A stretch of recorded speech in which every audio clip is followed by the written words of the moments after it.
The opinions expressed are those of the participants and do not necessarily reflect the official positions of the sponsors, advertisers, or presenters. Advertising does not imply endorsement by the sponsors and presenters.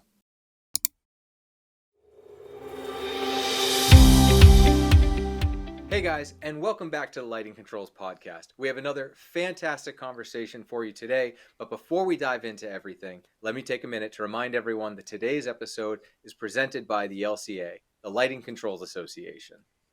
And it's financially supported by the National Association of Innovative Lighting Distributors, or NAILD. And check out our website if you haven't checked it out. We've got all of our episodes in chronological order. We've got a great news feed if you want to stay aware of what's going on in the lighting controls industry. And we've got a merch store if you want to support the podcast. Check out some of the cool merch. If you're watching the video, Ron's sporting a really cool t-shirt and also mug. But anyways, today we've got a special guest, Kaleb Gottwald. Is that the correct pronunciation, Kaleb? Yep, that's as close as anyone will ever get it. Fair enough. Kaleb, do you mind just giving us a quick breakdown on who you are and what you do? Certainly. My name's Kaleb Gottwald. I work for ETC. I am a field project coordinator that supports our architectural sales team. I work nationwide across all of our different sales territories doing training support, project layout assistance, trade show presence, and any other fun things that our sales team needs some back-end help with. Awesome. Well, thank you so much for joining us here today. Just for people who are listening and might not be aware of, what is a field service project coordinator? So a field project coordinator is kind of a technical support for our sales team. When they're working with someone who's trying to lay out a system and just needs help with, do these pieces go together, or how can I get a riser put together for this? We can help out with that. We do lots of support with training events, both people coming to the factory to do some training and education, or going out and doing training events at our regional offices or at any large trade shows and conference events. Interesting. So, I mean, you really get a unique slice of the industry from your position then, looking at really that point of support for your sales team, but also really seeing how the internal workings of your company are. So you really kind of hold together the two parts in a way. Oh, absolutely. I have a long experience. I spent 15 years in our systems group working on our quotations team.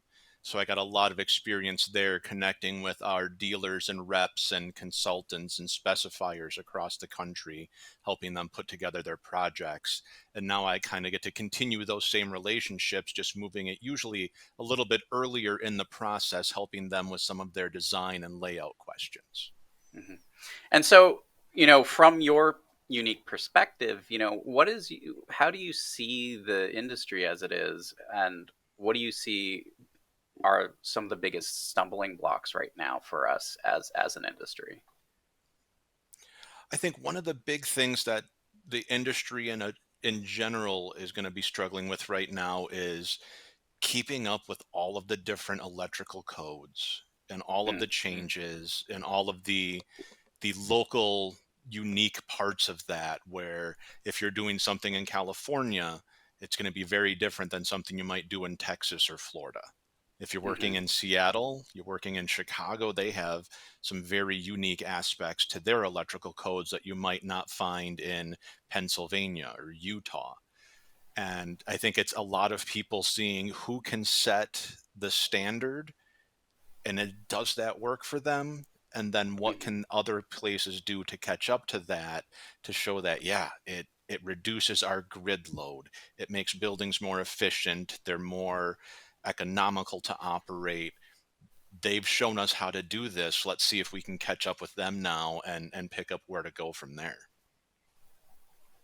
So I'm curious. So working in Boston, I really only have to worry about the codes around here for our projects, and the same for Webster. How do you handle that working sort of nationally on some of these projects where you've got to worry about codes, in every single state? How does that work for you and for ETC? We've had a couple different layers of support that we'll work with that. first we have our local regional sales managers who are going to pick up just their specific part of the country, and they're going to know that part of the country dialed in as well as they can compared to someone working on the other end of the country or working out of the main factory here in Wisconsin where I am. But then we also have our manufacturers representative network, where they're going to be the locals who are intimately involved with what that specific code is in that specific market every day. And if we have questions, they've always been a great resource that we can reach out to and say, hey, I've got this thing coming up in your territory. A designer's looking to do something, but they're not sure what your daylight and occupancy vacancy requirements are. Help us remember what the current standard in your world is, where it's going to be moving to, and how we should help them design it for this current activity. So, I mean, you're kind of leveraging those sales reps to assist in that design process, so that you don't have to keep like a giant matrix of all the different codes that are out there and make sure. I mean, I imagine that you still have to stay aware of code requirements, but it's almost like you're working with them as a partnership. Oh, absolutely. And we do have, the big library of here's what the, IEC is, and ASHRAE and Title 24 and all of those specific local requirements. And we all try to stay up to speed on what those latest requirements are. But when you're trying to, cover across the country, it's hard to remember which municipality passed which version of which code. And we have those local partners who've been great assistants to us to help keep track of where those are for us to work with them. Mm-hmm. So, but I think I'm curious, because keeping up with energy code and all of that really causes a lot of tension and a lot of challenge for manufacturers. What is your perspective on how to fix that? Like, what would be the ideal? I think the ideal is finding the best common denominator. And I'm not going to use the term lowest common denominator by any means, because we don't want, the one size fits all with the least that we can do. We realize that, energy efficiency is something that greatly impacts everybody across the country as we start getting into, as we see right now with huge heat waves putting a higher demand on HVAC loads pulling more power, as we see people starting to get more electrical cars, more charging stations, putting more stress on the grid. We need to find a way to make lighting more efficient and make it work better for everybody. So maybe not the hands-off approach that some areas may have, but maybe not the super, super strict approach that some other places may have, but finding a way to get as broad of an acceptance out of a really good set of approaches might be a good way to look at that. Mm-hmm. So essentially kind of reducing the amount there is out there, so that there's like, okay, California needs to be really strict because their energy demand and supply is really out of balance, but maybe another state that doesn't have that significant of a shift would be on a different code for now anyways. But so there would be some kind of flavors of difference, but it's not like right now where it's like Skittles. You just have all these different colors and all different state requirements and stuff.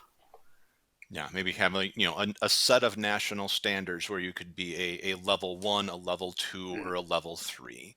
So it's only just those couple of different things that you'd need to keep track of, rather than 15, 20 different variations floating across the country. I think could help streamline things for designers, for manufacturers, for installers, for all the people in the chain.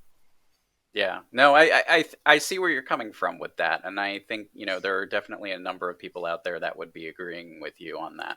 I think the other side of the argument, though, is that if you standardize it too much, then states that really have these intense requirements or additional needs might not be able to fill in those needs, and as a result, we see a lot of like local municipalities, for instance, have like dark sky requirements.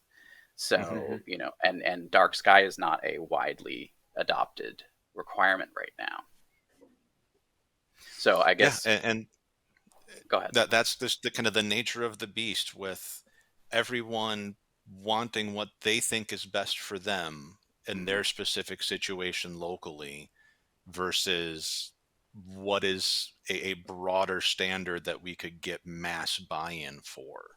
I don't know where that balancing point is going to lie. Sure. No, and I think that's fair. I mean, from an idealistic standpoint, yeah, it would be great to just have level 1, level 2, level 3, pick one. Hmm. But I think, yeah, there's just too much need, and I think your statement that everybody's got their own perspective of what they need, what they want, is really valid, because that's really what it comes down to. When you get to those really small local municipalities, sometimes somebody really has an axe to grind with something, and they make sure that they get something enforced. Whereas other places, it's like, I don't care, just Yeah. do whatever. So, all right. So that's one of the stumbling blocks. Any other major stumbling blocks that you're seeing from your perspective? I think one other area that the world could kind of benefit from that I just don't know is going to be realistic is just better interoperability between Oh yeah. different products from different manufacturers. I mean, Yep. I would love to see everyone put in a building full of ETC controls, and that's all they're ever going to want. And when they want more, they come back and get more from us, and that'd be great. But if they can find a specific widget that they need for that next thing that they're doing, it's not necessarily going to work with our system. And Right. it's both, a strong point of being able to say we've put in so much R&D time to make our gear work exactly this way, exactly every time. We know the pieces going in, we know the programming behind it, so that our system's going to work. But you have 20 different manufacturers that all are in that same spot, and it just doesn't lend to sometimes giving the consumer the best option of wanting to come in and add another room into their lighting control system from a Right. different manufacturer. Now it's not necessarily going to play well with their original system.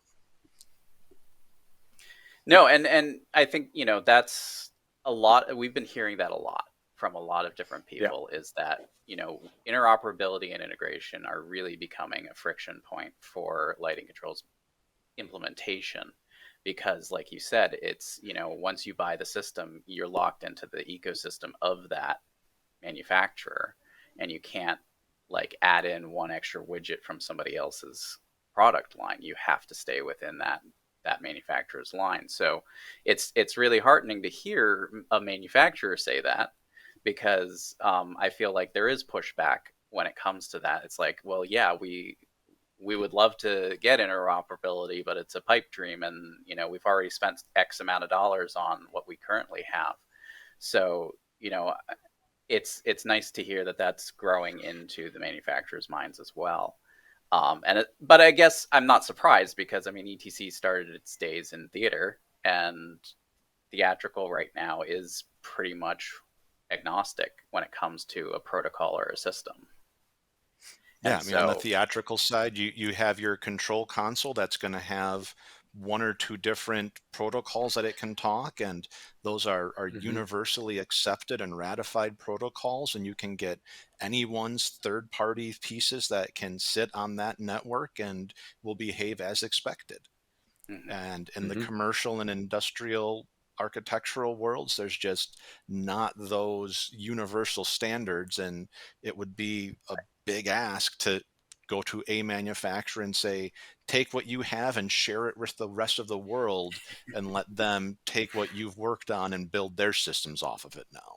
It's just, it's a hard ask. well, and so from your perspective, like, what is the solution here for us to be able to get to a more common and widespread acceptance and interoperability between systems? I don't know what the solution is. I mean, there's ways with our systems that we can work with other third party things, but it's often going to be through a contact trigger back and forth rather Yep. than Right. jumping on our native communication protocol. or we can do certain things where, yeah, we can talk to you over network serial commands and trigger things back and forth from system to system, but it's not something that's baked into either of our systems. It kind of requires a workaround on both ends. But so there's ways to get things to happen if you need to. It's not as easy as a lot of people would like it to be, and usually involves a little bit of Hmm. extra programming and configuration time to make it work. So we can certainly do it, but it's not by any stretch of the imagination an easy thing to often take someone's piece of hardware and make it work in somebody else's ecosystem. Right. And additionally, I mean, it's not like you're going to start publishing the code to your proprietary lighting control system, because that there's a lot of risk and hazard with that. So Yeah. there's you basically have to kind of accept the reality of where we're at right now. But we do see, like, for instance, SIGMesh is really pushing hard for widespread adoption, and that's an open standard. And so, but I've heard, from manufacturers, like, it's not ideal. It's not what we need. It's not going to provide what we want to support our systems. And so I'm curious, like, what, from your perspective, are you seeing, or are there any options out there that are proving to be potential for some kind of adoption?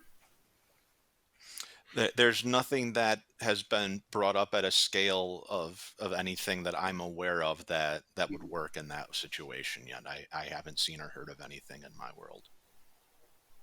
And then, there's also the question of wireless versus wired. And, I Hmm. know the argument for wired is that it's more reliable, more secure, et cetera, et cetera.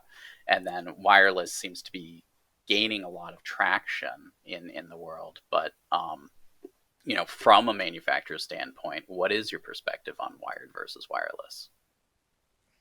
I mean, I think they both have excellent uses and can give you fantastic systems when used within those specific worlds that they work really well in. I mean, Hmm. at ETC, we have a couple of wired families of architectural controls, and we have a wireless family of architectural controls. Depending on what your specific space needs, sometimes the wireless system will work just fine. It can sometimes be a more cost-effective solution. Hmm. Sometimes the wired system is exactly what you need because of the size and scalability that it can offer. And sometimes finding a hybrid solution of being able to take a wireless sensor and tuck that way up into a high bay where you don't have a wiring run available, and then Hmm. tie that into your wired system to make the best of both worlds work together. I think they're both great systems when used in the right spaces. Sure. Well, and I would agree with that. I think, there's no hard and fast way of saying, never use wireless, never use wired, or always use wireless versus always use wired. I think you're right. I think there, it really depends on the application, the needs of the design. And so, to just rule out an entire protocol because of its form factor really limits what you have available to you. And so, I think hybrid, yeah, again, that could be a really good solution under the right circumstances, but it might not be perfect for every single project out there. So, I think there's still a lot to be done when it comes to design work on a lighting control system. It's not that you can just copy paste a lighting control system from one project to the next and be done with it. You have to think through all of the applications that are being done and all the parameters of the spaces. But from your perspective, I mean, what are the most challenging spaces today that really create head scratchers for lighting control solutions? I think some of the spaces that we've seen can be the historical retrofit market. We're seeing a lot of jobs come through of, we need to upgrade a lighting system, we need to add lighting control, we need to get up to a level of code compliance with daylight sensing and occupancy sensing, but we can't run conduit. We Right. have to have minimal impact, minimal exposure for where this gear is. How can we make that work? And that's where coming in with a wireless solution in that world can be a great option. Find a place and stick it on the wall. The power pack can go up by your fixture with no additional wiring, and you can make that system work. The other end of that spectrum is getting into some of the super large and complex Mm, spaces where you're trying to, you know, provide lighting for every space within an NFL football stadium, mhm. and just dealing with the sheer scope of the space, and dealing with cable lengths of getting from one end of Mm-hmm. the building to the other, and having to start working with, is that an IT solution that the lighting control manufacturer is going to take and own that and put in their own dedicated network? Or do we work with the facilities IT team Right. and pick up their infrastructure? And in which case, how do we have those conversations to say, these are the ports that we use, these are the protocols that we use, this is how our gear talks to each other, these are the things that you need to be aware of that you're going to be seeing on your network. If you start trying to throttle that down, this is what's going to happen to your system. And just being Yeah. able to get through that part of it. And when we're dealing with those big systems where we're doing the building network and kind of just jumping on part of theirs, is figuring out the timing for when we can actually get in and start our system turn on. We Mhm. can't do Yep. any of that stuff until your whole network is in place and up and running and fully configured, and you have our ports available for us in these spaces so that we can connect our gear. Otherwise, there's not much that we can do, and that can just add another step of, well, you said you're ready for us and you got all of your lighting pieces on the wall and ready to go, but your network's not up and running yet. So there's nothing that we can do to get our system up and running. Let us know when that part of it is available and we can come back and get your system started up for you. Yeah. All right. I want to dive into both of those a little bit because as a dealer integrator myself, we've had other integrators on. We've talked to other reps about how they handle both of these sort of situations. So let's start with the historical stuff. So when someone comes to you, because we experience that frequently here in Boston, when someone comes to you with a historical project and it looks like wireless is the best solution, I'm curious, what sort of questions do you ask up front? What do you try to get in front of? Just in my mind, I know the challenges I've faced, so I'm curious how, as a manufacturer, you approach some of those questions to whether it's a designer or a rep that you're working with. I mean, the couple of first key questions we're always going to ask is, what is your intent? What do you want this system to do? Are you just looking to have one big bank of lights that all turn on and off together? Okay, that can be super simple. We can make that happen real easy. Do you want it to be 8 different zones of lighting that you can control on a zone by zone basis depending on how occupied that building is at any time? And we have individual local controls for that, as well as a central control location where a building manager can come in and be able to control all of those lights on and off from a central location. Building up what it is you're trying to do, and then what are the limitations? Do we have big, thick concrete walls we're dealing with? Are we across multiple Mm-hmm. floors? Is this a very RF heavy environment to start with? Are there other limitations that we're going to need and have to work around? And as we start to get through those conversations, we can look at, well, here's the overall scope of what you're trying to do. So we know that we can get in with this many zones of control and control stations in these places and sensors in these places. Are we going to be within communication range of the wireless? Do we need to add signal repeaters somewhere along the way and help get to kind of that end to say, yep, here's the system that we feel confident with based on what you've told us, the parameters you're looking for, and the installation specifics that you've told us about. So when you get into wireless, do you require at all when you're working through a design application like that? Do you ask people to do a wireless study of the space prior, or do you sort of as you're going through your design, do you look at it and say, okay, well, we know this is our max on our signal, so maybe let's back it down to 50 or 60% of max and know that that's a safe number? Or how do you approach that, not knowing what the plaster lath or concrete's going to be, or how this signal's really going to work in the space? Sure. I mean, typically the wireless frequency that we use tends to be a very robust frequency that's not going to get stepped on by a lot of other things, that doesn't have a whole lot of interference that it needs to worry about.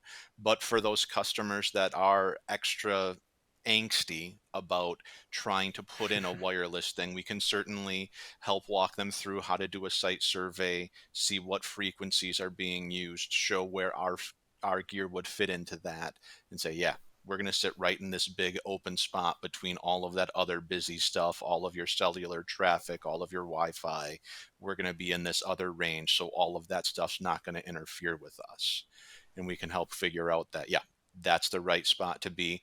And if it's a specific building where they're unsure of the construction, or they've tried using wireless microphones before, but they cut out as soon as you got around the corner, I think we could certainly work with you on that. And, working with our local dealers and reps or our local offices, bring out a couple pieces of test gear and do a real world situation of, yeah, let's put a piece here and a piece there and see how well they can communicate with each other, open up our software and see how strong that signal is back and forth between them to help make sure that they can get a good install.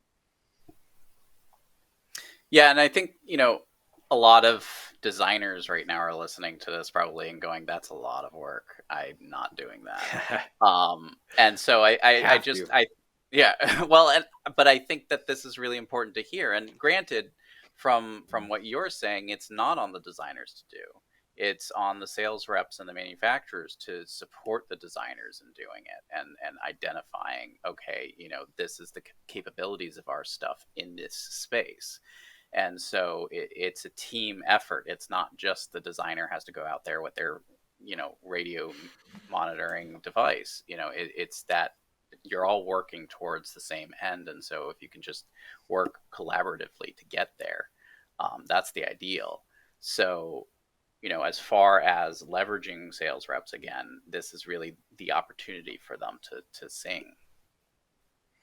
Yeah. And personally, my view on it is that a designer isn't necessarily going to need to know how the sausage is made. They're going to say, I need a system that can do this. These are where I want my control points. These are where I want my lights. And here's how I want it to look in the end. Is it really their responsibility to say, here are the specific protocols I want to have used. Here is how I want this installed and how I want that piece of cable run or where that conduit routes? I would probably say usually not. They just want to say, here are my key factors.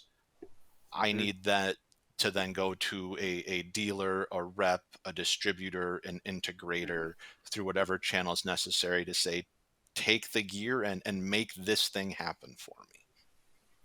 And so from your perspective, when it comes to specifications, how detailed would you prefer specs to be? Like, would you prefer them to say, this is exactly where my device is mounting, or would you prefer them to say, this space requires this kind of device? The manufacturer is going to figure out how many or where.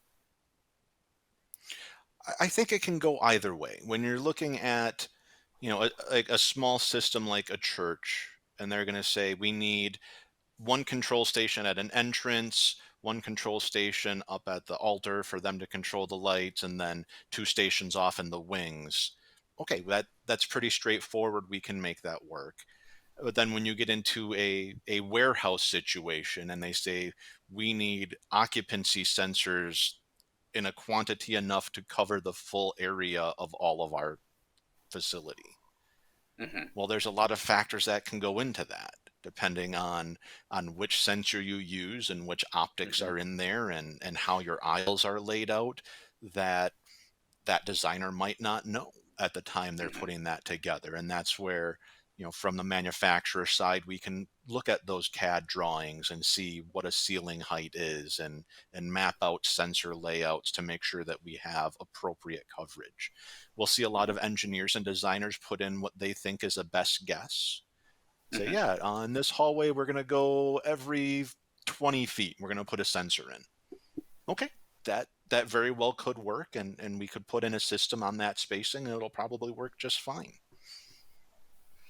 But as far as where your perspective is as the manufacturer, it's almost sometimes better to be given more control over the design of the system if the designer doesn't know as much as would be helpful. I think we'll take as much input as the designer has available. Sure. If they are familiar with our product and have used it before and know that they want a 2-button station at this location and a 10-button station at another location because of the different uses of what those spaces are going to need, sure, give us that information. But if all you're going to say is in a narrative form, I need on-off control at this entrance and I need multi-scene playback at that entrance, okay, we could take that information and extrapolate from that what our products would want to be based on that just as well. But from your perspective, I mean, ultimately the intent is the question.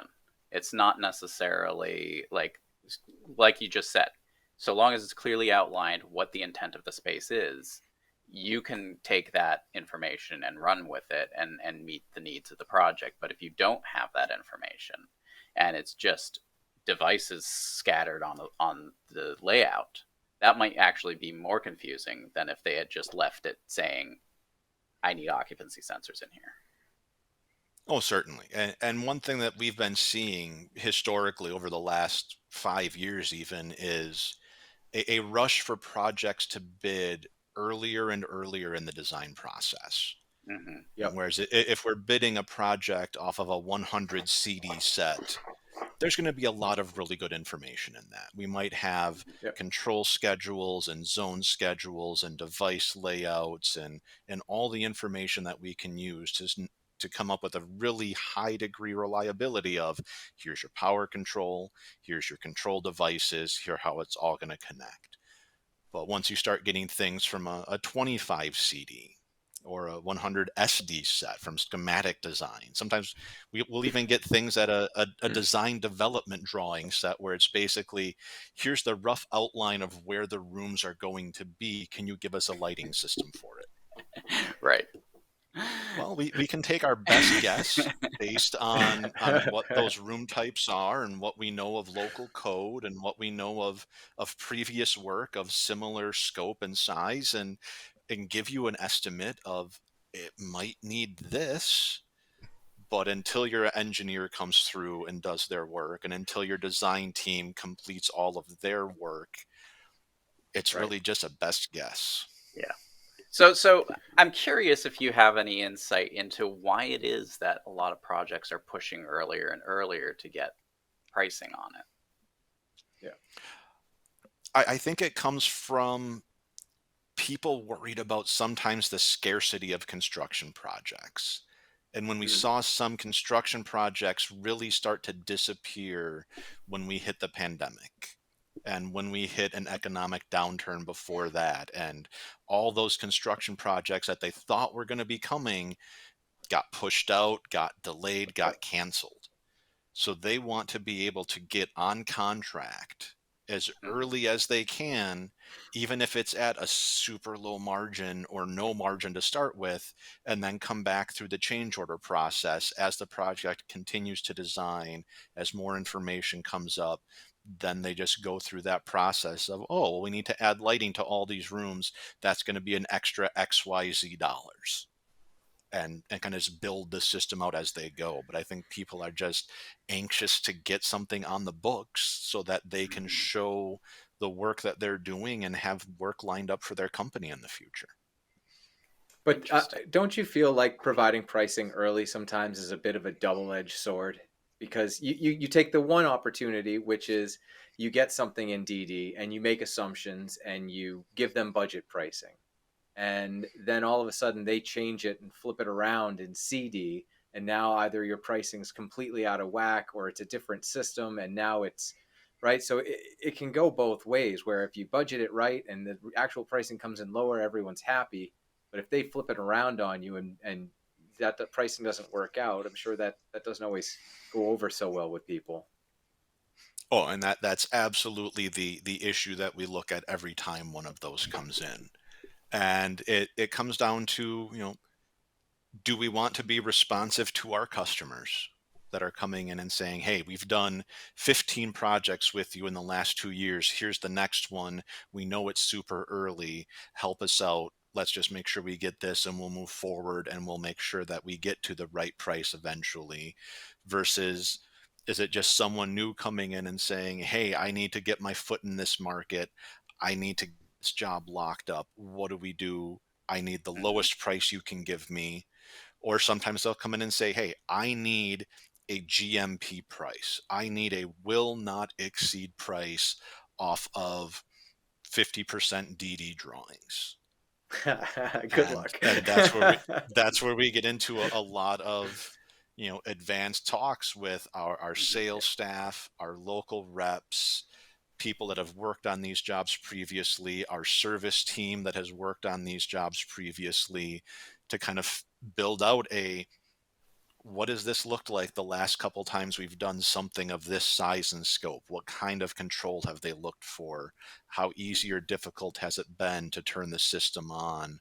What other things do we need to worry about? Because if our customer comes to us and says, hey, we need a price on this, and we say, sorry, we just can't give you a price at this state, they're going to go find someone else who will. Yeah. Well, and so you used a term that we haven't had pop up in this podcast before. So I'm going to put you on the spot if you don't mind. GMP. Sure. For our listeners, what greatest does that mean? Maximum price. The greatest maximum price. That's just kind of I need to know right now that you're going to give me a price and we might make changes underneath it and swap some product back and forth, but I need my final price to not go over that. Mm-hmm. And so basically any project that is a GMP project is risky to give them a number, because then you might end up eating that number, because you end up adding more stuff after the fact. I'm not saying you as ETC, I'm just saying in general, one, like a contractor giving a GMP. Yeah, and that's the calculus that comes into it, is, looking at it from our end, and where do we feel the design is going to end up, and what price do we feel comfortable coming out at with where do we think our competitors are going to come in on this? Are they going to try to lowball it and take super low margins, or take a loss on this, but know that this same construction team is doing 4 more of these exact same buildings in the next 3 years, and they'll have a chance to make better profits coming up down the road? Or is everyone going to price it as high as they possibly can to make sure that they have that flexibility moving forward, that as the design continues and evolves, that they'll have the room to make those changes and still maintain their profit? Mm-hmm.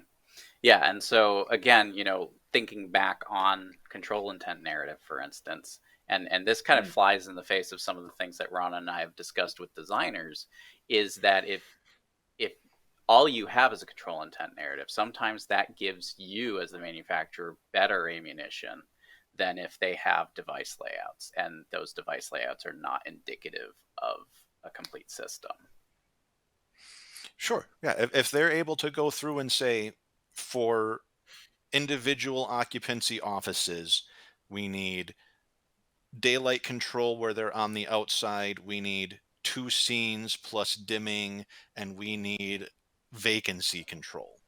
Okay, we can take that information and run with it through all of that and make that work. Versus if we get one where they've only got half the page done and they're only showing sensors in half the rooms, but not in the other half, right? Because we're only at a 25% CD set.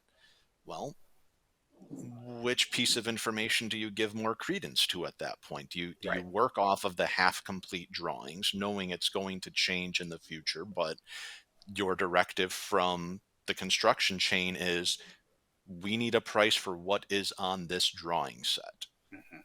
Versus, well, we have that, but we also have the specifications. And in the specifications, there was a control narrative appendix that tells us exactly how each of these spaces is to be controlled. Well, there's two completely valid sources of information. How do you juggle which one takes priority over the other at any given point? Right. Right. And then even adding further to that, let's say you have a layout that doesn't align with the intent narrative, and you also have a one line that doesn't align with either. It's the question of what of those three do you now use as your basis?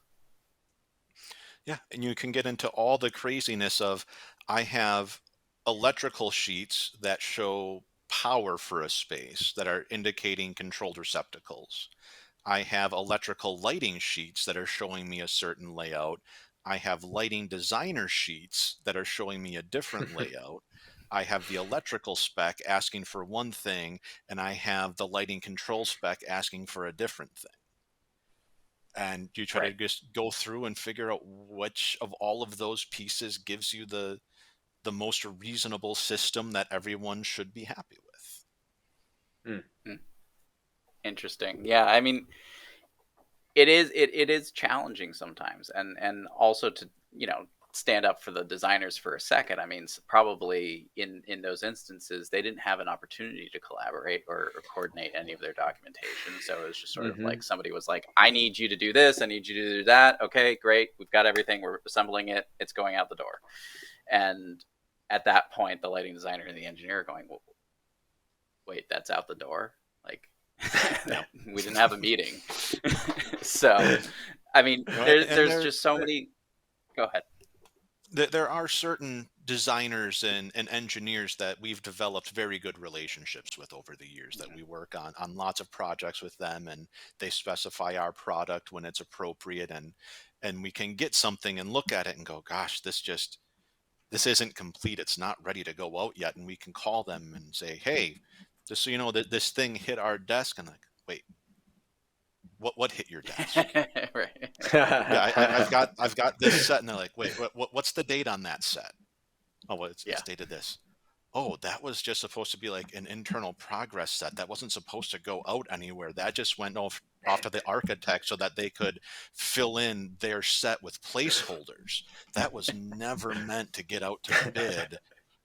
Right. We need to have some conversations. Yep. Yeah. All right, so let's circle back to the arenas, right? We before we go completely off tangent here.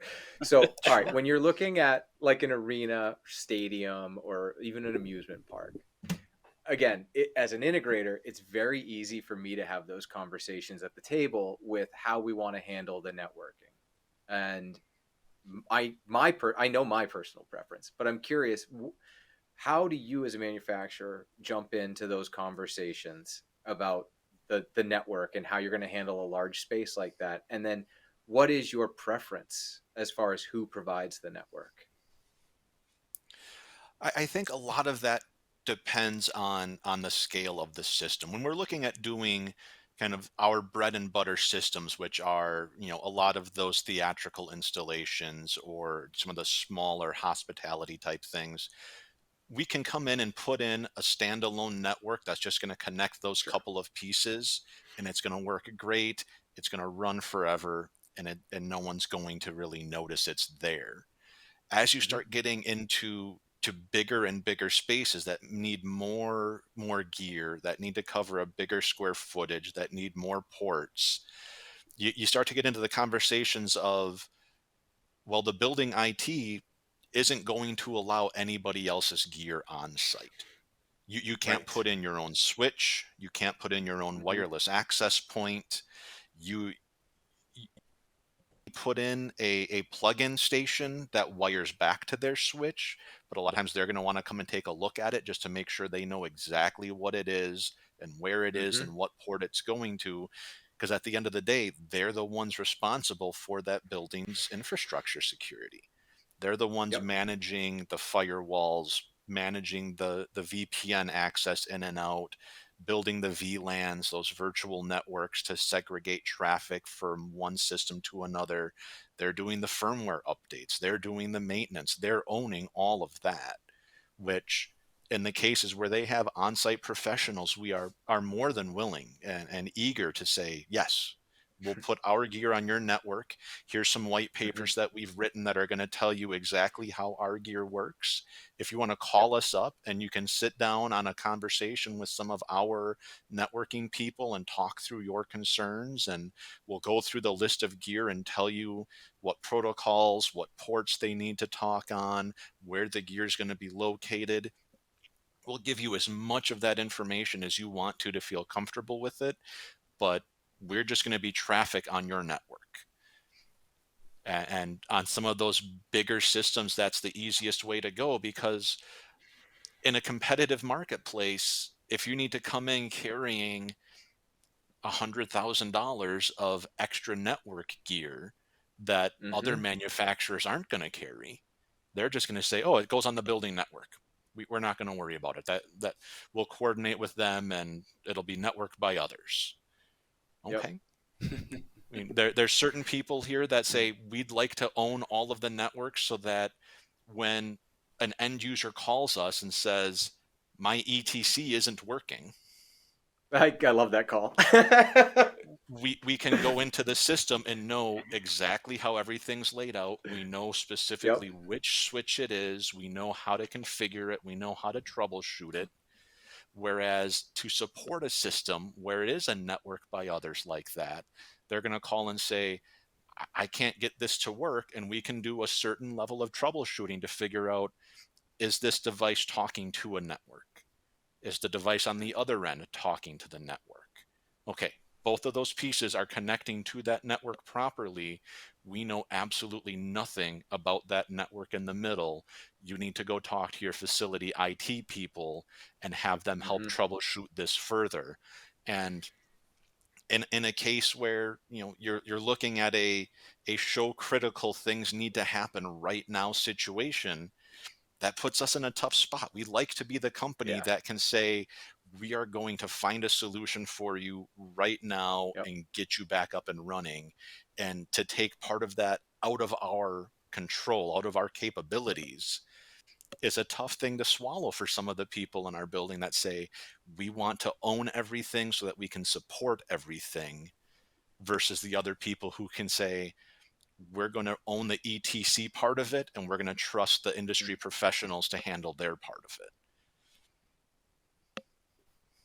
Yeah. Yep. Well, we're almost out of time here. And so I just want to kind of package what we've talked about here. I mean, it's uncommon for Ron and I to really get to peel back the curtain and see what's going on behind, the everything manufacturer wise. And so, every now and then we just kind of relish in this opportunity to prod the people who are making sure that the systems are working as intended. But as far as things go, from your perspective, I mean, you really have this synergistic position between people working through design as well as application and seeing the inner workings of your manufacturer. So having that perspective, your opinion is really interesting to hear when it comes to our industry, because our industry really needs a lot more guidance when it comes to the actual implementation and function of our systems. But really, from your perspective, I mean, the biggest challenges that we have seems to be about communication and coordination. Energy codes and specification standards, just some kind of level of consistency, but also interoperability with other systems. I mean, because of the fact that all systems have their own unique caveats and capabilities, it really causes a challenge for the designers to be able to do, for instance, a 3-name specification where they have 3 lighting controls manufacturers that meet the requirements of a design. But from your perspective, you don't need to think through the system completely if you don't have all the information available to you. It's ideal if you know exact placement of your sensors and your switches, and you can show that on your drawings. But if you don't know all of that, The better thing to do is actually to keep it vague and just say what the intent of it is, so that the manufacturer can then use that information and generate a system that meets the needs of that intent based on the capabilities of the system. Additionally, when it comes to which style of system, protocol, wireless or wired, it really is application specific still. It's not, one size fits all still. So having the knowledge and the capacity of both options available to you when you're designing is really critical. No matter the structure, no matter the type of facility you're working on. So, but ultimately, when it comes to manufacturers, it's hard for them to be that support line if they don't own everything. And so if we do go into a realm of agnostic systems where we have, one widget from one company and another widget from another company, and they're all connected by a third party wire, you can't be that support hotline for that system anymore. All you can do is be a support hotline for your own component, but you don't know whether or not the additional components are going to be something that you own, and as a result, you're not going to be able to give good advice for how to deal with that system. So the question then falls to, who's the person responsible for being that 24/7 hotline now? And in my opinion, I would point to Ron and say, well, the integrator is, because there's a lot going on there that's integrated and programmed by somebody who installed and programmed it rather than the manufacturer. So ultimately, the lift that the manufacturers are doing right now is very heavy, but at the same time, they're pulling that heavy lift because the concern is, when that call comes in, my ETC isn't working. Who does that call go to? And how do you answer that question if you don't own the whole scope? Yeah, I think that pretty much sums it up. There's, we'll always take as much information as the design team is able to give us. We'll work from whatever sources we have available to us to get them the best available system. We can work with any number of different product families and different communication protocols depending on what the site needs, what the customer's comfortable with. And as we start scaling those things up, it's that seesaw of, we own the whole system so we can support every piece of it, versus we own parts of it and we can support the parts that we're providing and give you educated guesses on the parts that we don't. And it's who's comfortable with which parts of that, and where do you want to make which adjustments? Yeah. All right. One last question, because I've been asking everybody and I can't let you off the hook either. Who in your mind is responsible for the controls design? Is it the manufacturer? Is it a controls designer, electrical engineer? Is it the rep? Who, or is it the architect? Who do you feel is responsible for the lighting controls? I think from a contractual point of view, it's going to come back to the electrical engineer typically. Now, that electrical engineer can certainly take that responsibility and get assistance from a manufacturer, from a manufacturer's representative in the area. But we don't have any contractual commitment to the architect or to the owner for that system design. So I think kind of that's where I would say it's going to be on the electrical engineer to own it, but they can certainly get help from those other resources as they need to make sure they can put a good system in. Yeah, it's fun. It's fun to ask that question from people. We get a lot of different answers. A lot of people agree with you. A lot of people say the engineer, and we really should start keeping track of all of these. We should start going back and keeping a track of everything. We'll start keeping a tally. I'll keep a board. That's what we should start doing. We'll keep a tally. There's a big white space on the wall just begging for a whiteboard. I'm just going to start doing it. But it's an interesting question, because we do get a lot of different perspective, especially based on where people are in the industry. So thank you. But yeah, Kaleb, great conversation. that is probably one of my favorite things that happens is I get that call. My blank is broken. Hi, I'm Ron. I'd be happy to help you. Would you mind telling me where you're calling from? Like it's amazing how the call just starts with my blank is broken. Okay, great. Be happy to help. Now, let's So it's define what it that is, and is let's define what right. broken means in your specific situation. I love it. That is definitely one of my favorite calls. But yeah, thank you so much for coming on and being on with us today and letting us sort of, like Webster said, peek behind the curtain a little bit of what the manufacturer sort of sees for some of these systems and diving into how you handle, potentially wireless solutions in historical and large stadiums and arenas, and how you guys like to approach some of that. And even hearing that you have some internal struggles with how to handle some of that based on somebody wants to do it this way versus that way, and how do you handle support if it's not owned by us. So there's so many factors that go into that design, and I don't know that enough people really think all through every aspect of that and how do we best support this for the customer in the long run, because the designer and the engineer and everyone is gone once this thing is commissioned, and someone has to be there to help support the customer and make sure that the customer has the best possible experience, and that benefits all of us when the customer has the best possible experience. So thank you so much for coming on, and I just want to remind everyone again that today's episode is presented by the LCA, the Lighting Controls Association. And it's financially supported by the National Association of Innovative Lighting Distributors, or NAILD. Check out our website if you haven't checked it out already, or check it out again. We've got all of our episodes on there, a news brief that goes over all the latest and greatest news in our industry, and we've got a cool merch store. If you were watching the video and checking out Ron's t-shirt and was like, I haven't seen that before, go check it out. get your own. But otherwise, everyone, thank you so much for joining us here today. And Kaleb, special thank you for joining us. This was a great conversation. Hope to see you again.